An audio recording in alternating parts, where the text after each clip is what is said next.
Hello, everybody. Welcome to this edition of Mr. J's Geek Corner, place where we talk about anything and everything that is geek, whether it be TV, movies, comics, or video games. And this week, I wanted to talk about something, one of my other favorite things in the world, other than Superman, and that's my number one favorite movie monster, Godzilla.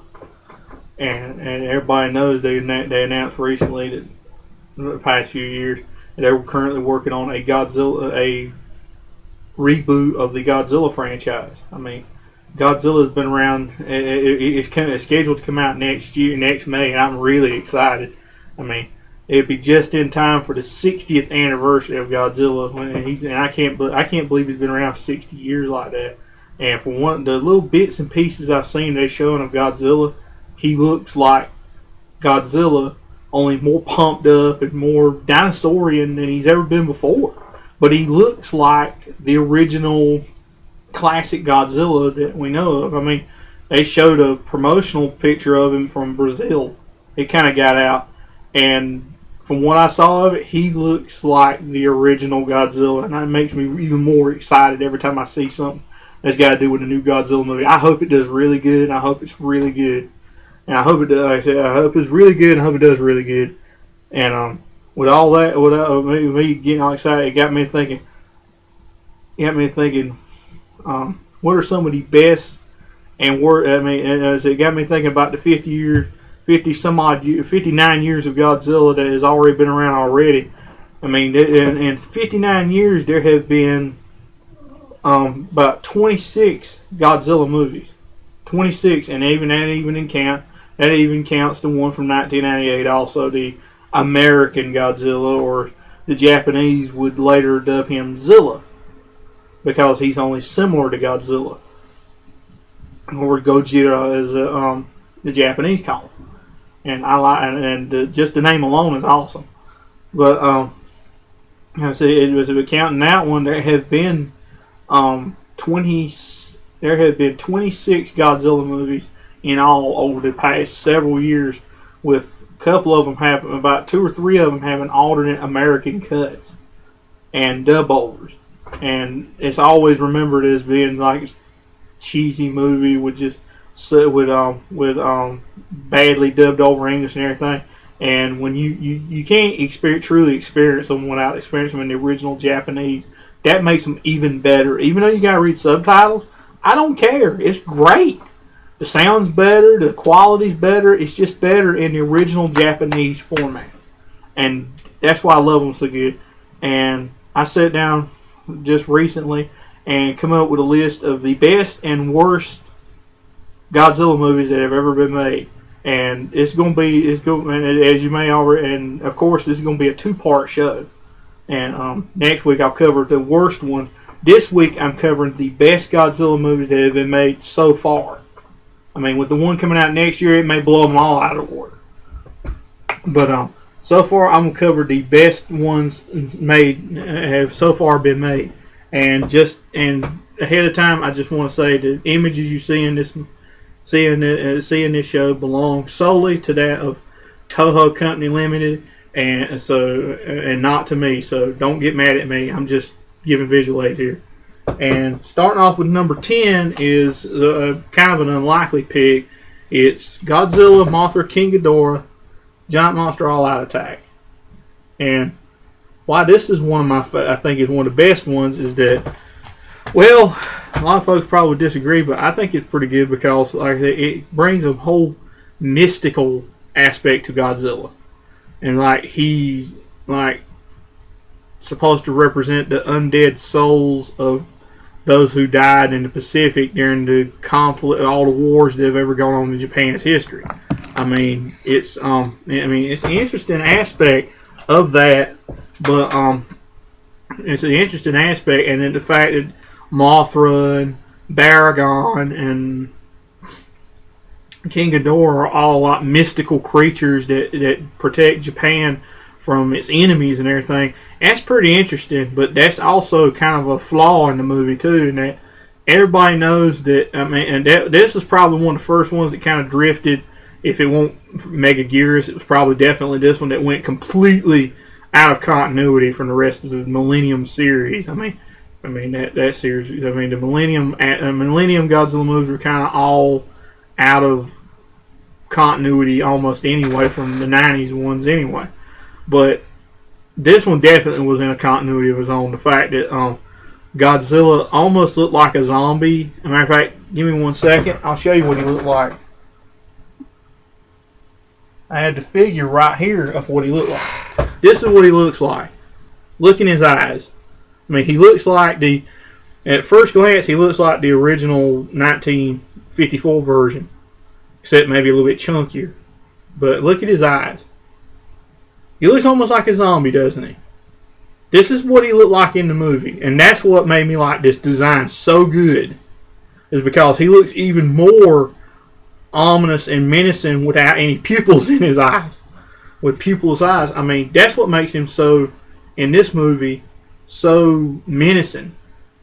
But at the same time, it's kind of unbelievable that he's almost supposed to be the embodiment of all the souls of everybody who's ever died of all the Japanese men who died in the Pacific. It's kind of unbelievable. But at the same time, and also the fact that Baragon and the fact that Mothra in this movie has nothing to do with Infant Island or the little twin fairies or anything like that. He's a mystical creature just in that world. He's just a mystical creature. And same with King Ghidorah, because we all know King Ghidorah, he's gone through like 2 different origins. I mean, in one, the classic version, everybody knows him from the Showa Godzillas, he's a space monster. He's a cosmic space monster that comes to Earth and keeps trying to destroy it.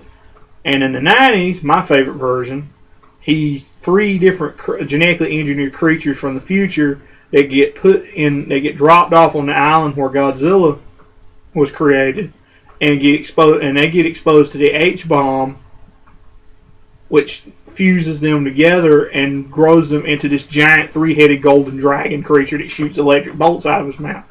This version, he is a legendary mythical dragon that has those same powers, and sounds kind of like has kind of a roar similar to the original one from the Showa version.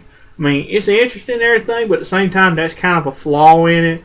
And also at the end, I ain't gonna spoil it for you, but the ending of it, it's creepy, it's cool, and yet it's impossible. Impossible how it could happen. It's impossible how it could happen, and I ain't gonna say it to who it happened, but if you've seen the movie, you know it. So I'm not gonna spoil it here. But still, it's good. It's one of the best. I say it's number 10 on the list, but it doesn't merit any higher than that. Probably merits lower than that in some aspects, but it just I thought it was better. I thought it was better than some of the other ones, and that's why it's number 10 on my list. Number 9 on my list, some probably would say be unexpected, is the little known sequel to the original Godzilla from 1954, 1955's Godzilla Raids Again. I mean, when I first heard about this movie coming out, I was wanting to see it. I mean, the fact that in 1955 they rushed a sequel out to the first one because the first one was such a big hit, I wanted to see it. I mean, in the American version they made Gigantus. They made it they redubbed it as Gigantus the Fire Monster, and I'll explain that more in the next episode. How that was a horrible thing, but the original Japanese Godzilla Raids Again, it was great. I mean, this is the first time you see giant monsters fighting each other. And as a matter of fact, it was Godzilla's very first opponent. I mean, in the original Godzilla, they mentioned that there could be another one. As they keep testing nuclear weapons, another one could appear. Well, in this one, he appears. It's their nightmare come to life. It's the professor's nightmare come to life. Another one appears, and also there's another one with him. There's another monster with him. It's like a giant ankylosaurus they call Anguirus. Anybody knows the Showa series, Anguirus is somehow mysteriously became his ally. But in this one, they are bitter enemies. And then as they're fighting, I mean, the fight is pretty rough. And it gets towards the end, and the fight ends with him biting his neck. It's him biting his neck, him kicking him in the ocean, and then setting him on fire with his breath. That is probably about as graphic violence you've ever seen in a Godzilla movie. I mean, other than the fact, other than the first one, which is later on the list. Like I said, that is a really good. There is really nothing wrong with this movie except for maybe some of the appearances of Godzilla, like his teeth look a little bit longer. But that's what you get when you rush jobbing something. I mean, you're going to have a few things wrong. I mean, you're trying to rush something out the next year, you're going to have a few things wrong with it. But other than that, there ain't really nothing wrong with it. I like it real good. There ain't nothing really wrong with this movie to speak of. But it's really good, and I'd highly recommend it, and that's what made number 9 on my list. And number 8 on my list is one that there are a lot of folks would probably say what sunk Godzilla for the next several years. Godzilla Final Wars. I mean, I liked it for a while. This was my number 1 favorite.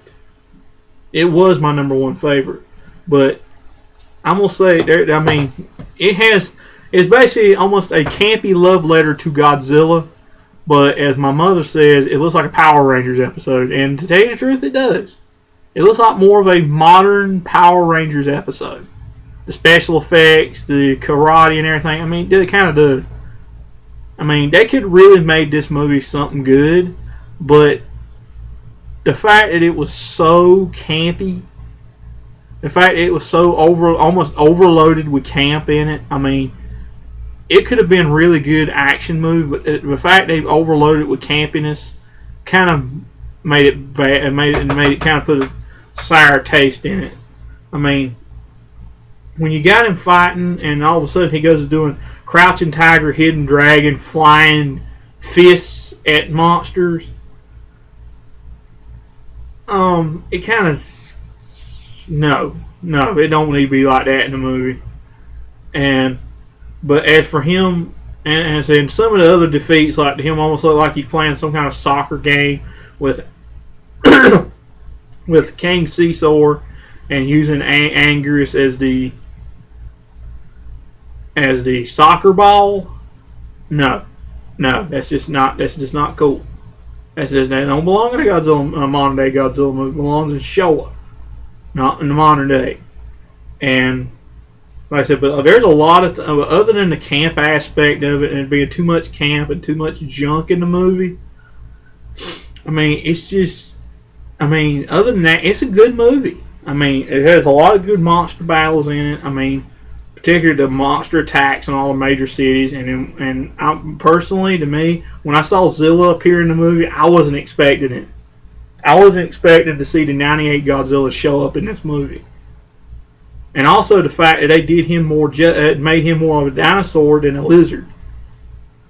The fact is that he acted more like a predatory dinosaur than a lizard. He acted more like a monster. I mean, the fact that when he attacks Japan, he's attacking not Japan, but Sydney, Australia, he's storming around, burning people up, and eating people. Or they allude to it. And probably to me, the best fight in the movie is not Godzilla versus Kaiser Ghidorah, which is the King Ghidorah, the King Ghidorah type monster that winds up being in this movie, as being the main foe monster of this movie. It's the 16-second fight between Godzilla and Zilla, and it shows you just how much disrespect they have for that monster being called Godzilla. I mean, for crying out loud, even the chapter where that fight is, on the DVD, it's called Pretender to the Throne. I mean, they even have him being picked at, being called Tuna Head, and with like Tuna Eating Monster being useless, and the English dub said, "But I knew that Tuna Head wasn't up to much." And basically, and I say 16 seconds, I actually timed it with a stopwatch. It was 16 seconds from the time he appeared on screen to the time he got nuked. It was 16 seconds. And like I said, all the monster fights, I mean, some of them were really campy, like I said, the Godzilla versus the three monster versus the three-way monster fight. And I would say dare I use wrestling term, I would say the handicap match of Godzilla versus the team of Rodan, Anguirus, and King Caesar. That one's over the top count. And that's it. I mean, other than that, it was still good. It was still good. Still brutal monster fights in the movie all around. But to me, the one flaw was there was too much human story in it. Just too much. Too much. And that's why it bumped it down. To me, it got bumped down to number 8 because to me that wasn't it. They didn't make it as good. All the camp kind of made a turn off for me. And number 7 on the list is a movie I've only found on VHS, and I can't find on DVD anywhere. And that is Godzilla 1985, or in Japan, The Return of Godzilla. That's one thing I've been trying to get my hands on is the original cut Return of Godzilla. The original, it is supposed to wipe away the entire Showa series except for the first movie and be a direct sequel to the original Godzilla. And I'm going to say it, 1985 was a great movie. It was a great movie, but I had a feeling that Return of Godzilla, the original Japanese version, made it even better. I mean, there was probably so much that was cut out of that movie of 85 of Return of Godzilla to make it good for 80, and to cut it so they could cut it stuff like Raymond Burr returning as Steve Martin and everything to make it more like a King of the Monster sequel. And I said, it was good. It was really good. There's nothing wrong with this. I mean, there's some weird aspects of Godzilla, like his eyes are rolled up towards the sky, like he's looking up all the time. Like almost like he's trying to do the Undertaker, and his eyes never roll back in his head or something. But like I said, other than that, it was a good movie. It was a very good movie. It's one of the best I've seen. And like I said, I would love to see how the Japanese version is because I got a feeling it's even better than the American cut. I said I would just love to get my hands on a copy of it. And that's why that's number 7 on this. Number 6 is a definite classic from the Showa era, Godzilla versus Mechagodzilla 2. For Mechagodzilla. The original Godzilla versus Mechagodzilla. And like I said, it is a really good. It was one of the first ones I ever bought on VHS. One of the first. I mean, it's really good. I mean, there ain't nothing like seeing a Godzilla fight his evil doppelganger. I mean, everybody loves to see their heroes do that. I mean, Superman and Bizarro, Flash and Reverse Flash, Green Lantern, Sinestro. They love to see their evil doppelganger. You love to see a hero go against the evil doppelganger. That's what this movie starts off looking like. And that's what it basically is. It's essentially a Godzilla pops up and starts trashing everything. You're thinking, well, Godzilla's the good guy. Why would he be doing this? Why would he fight his best friend Anguirus? Why would he do all that? Why would he trash the city like this? Then the real one appears. You're like, uh-oh, why was there 2? And then in the course of the fight, he knocks some of his skin off, and you find out it's a robot. Of course, in the movie they call it cyborg, but we all know cyborgs are a merging of machine and flesh. But it's a robot. It's a remote-controlled battle robot. And you find out later on the movie is armed to the teeth. From literally head to toe, this Godzilla is armed with lasers and missiles. He's got finger missiles. He's got toe missiles. He's got guns in his legs. And he's got guns in his legs. He's got lasers in his belly and his eyes and everything. He's just armed to the teeth and he can fly. And in the end, Godzilla winds up beating him Godzilla winds up facing off with him, and guess they defeating him. But I ain't gonna say how it happens with the aid of King Caesar in his first appearance in the movie. He's like an ancient monster. I don't know if you say he almost like a rabbit or something, but anyway, he looks cool. He looks almost lion-like. And like I said, all around, there's nothing wrong with this movie, except for the obvious camp. But it ain't like beating you over the head with it or anything, but it's good. It's really good and very enjoyable. And I said I would let any kid see this. I said it ain't like anything graphic violence in it or anything. It's just a typical science fiction movie. I would let any kid see this. I think it's really good. and that's why it's number 6 on my list. Number 5 on my list would probably draw a lot of disagreements. But I like it. Is Godzilla versus Space Godzilla. I mean, that's another one of them movies that's Godzilla versus an evil doppelganger clone of himself. Only this time, instead of it being a machine, it's, well, according to the origins I've read, it's Biolante's remnants it's Biolante's essence. I ain't going to go into an explanation about that. You have to go see Godzilla vs. Biolante to get a lot of this, but they claim like it's the essence of Biolante and all those Godzilla cells that was in her merged with a crystalline life form in space and turned into a twisted mutant clone of Godzilla with only one purpose in mind: kill Godzilla. He wants to destroy him and rule the earth, basically. And I say, to think like that, he's sentient somehow. I mean, they always say Godzilla's got I've read Godzilla's got 94% awareness. That's almost complete self-awareness. I'd say this creature's almost got 99, almost borderline self-awareness. I mean, for one thing, he comes to Earth with the sole purpose of doing that. And he has the sole purpose of wanting to kill Godzilla. And I don't know about the ruling the world part, but he wants to kill Godzilla. So, he just... I mean, you never really see him wreak havoc in a city like Godzilla. All you see him do is the whole sole thing he does is try to destroy Godzilla. And like I said, he can fly, he can float, he can levitate, he has telepathic abilities, telekinetic abilities to pick up Godzilla. He actually showed him pick up Godzilla with his mind and throw him into a building. To me, that's what makes Space Godzilla his greatest foe, because he has more powers. I mean, he has King Ghidorah is essentially a mindless beast, but this thing wants to kill him with his soul. It is cold and calculating, wanting to kill him. And of course, like I said, and that, to me, that's what makes this a really good movie. I mean, the only thing I find wrong with it is the music. The music is not good at all.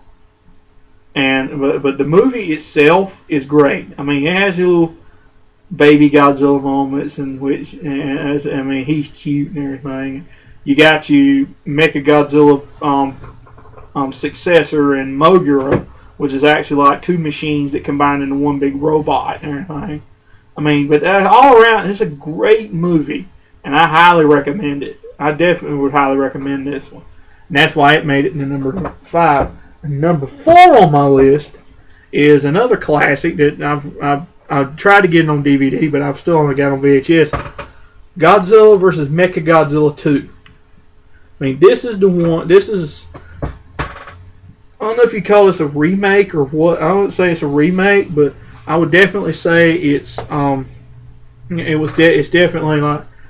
I mean, it acknowledges that there was one before it called Godzilla vs. Mechagodzilla. I mean, even the third time they had Mechagodzilla, they call it Godzilla against Mechagodzilla, so it won't be confused. You wouldn't have to call it 3 or anything like that.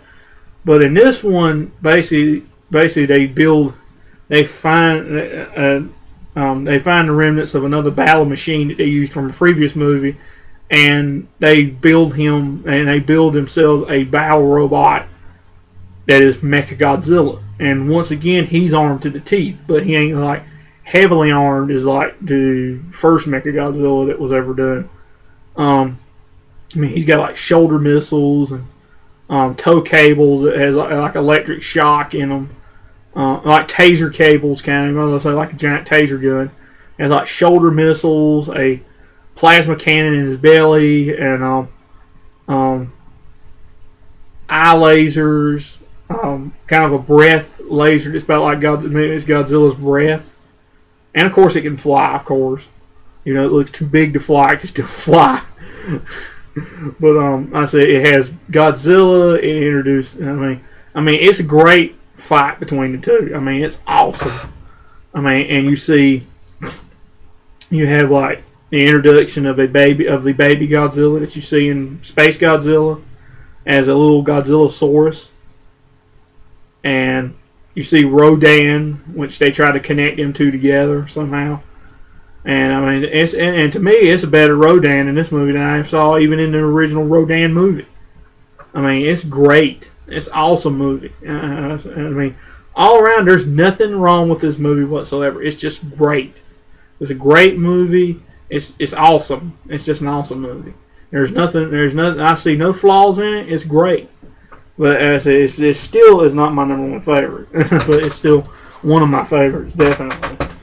And that's why it made it number 4 on my list. Number 3 on my list is, my wife even likes this one, and I'm the reason why she likes Godzilla so good now. And this is one of my wife's favorites here: Godzilla versus King Ghidorah, the 1990s Ghidorah, the King Ghidorah, when the reintroduction of King Ghidorah. As you know, in the 60s, they call him Ghidorah, the three-headed monster, Ghidra, or King Ghidra, whatever they call him. He just had all kinds of weird names. He was a space monster.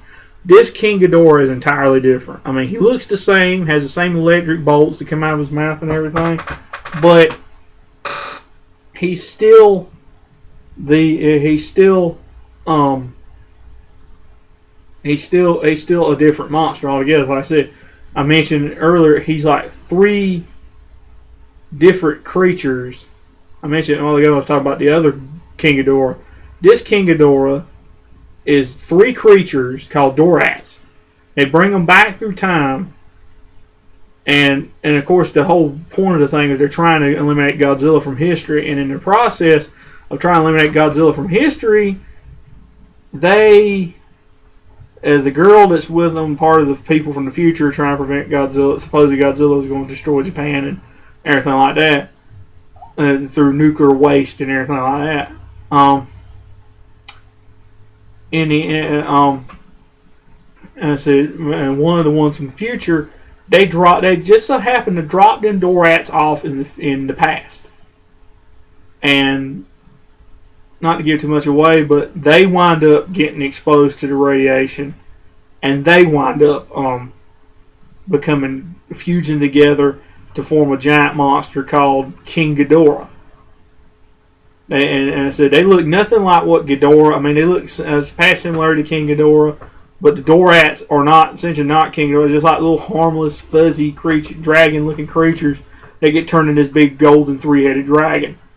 And in this movie, when he and Godzilla finally fight, Godzilla shows brutality that you've never seen before. He blows heads off of them. He blows the head off of one of his heads off. He blows holes in his wings. He just beats his living mess out of him. He just thoroughly defeats him. And then later on in the movie, when with the Godzilla rampage through Tokyo, there comes the one back from the future, one good one back from the future that made the mistake of dropping them off, coming back from the future once again with the reanimated Mecha King Ghidorah, and another awesome fight ensued. But all around, I said, it is a spectacular movie, and I love it. I mean, there's nothing wrong with it either.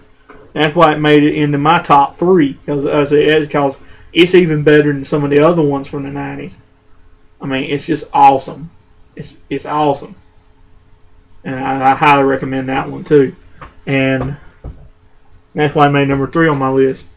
And number 2 on my list, I know this may be a shock, but number 2 is on my list is the original Gojira, the original Godzilla from 1954.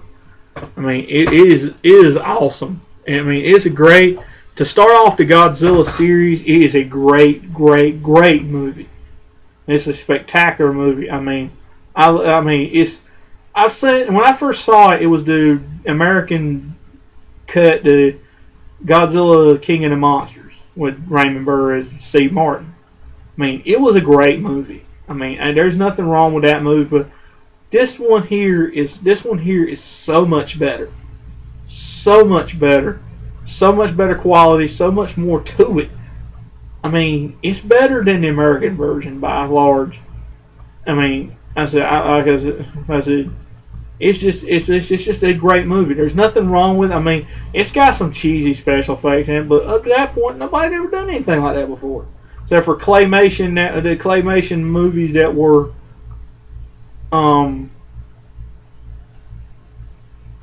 Beast from 20,000 Fathoms and King Kong and them. Up to that point, that's the only giant monster movies that ever been done. Nobody ever put on a suit before and acted out stuff like that before. I mean, it's just awesome. It's just a great movie. I mean, it's great innovation and everything. I mean, it's just a great movie all the way around. Man, that's why it's number 2 on my list. But this not my number 1 favorite Godzilla movie ever. Number 1 on my list. Finally, number 1. And this is kind of probably up for debate too, but this is definitely my number 1 favorite ever. Godzilla versus Destroyer. That movie, it has direct tie. I mean, this one to me is my number 1 favorite. And it just like it's, I'm almost go ahead and say it. Just like the reason why one of my number 1 favorite Superman stories is Death of Superman. This one, it's the same reason why I like this one so good. It's essentially, you might say, the death of Godzilla. The death of Godzilla, I guess you can say. I mean, he fights a monster that essentially came from what destroyed his father, I guess you can say is his father, destroyed the original Godzilla.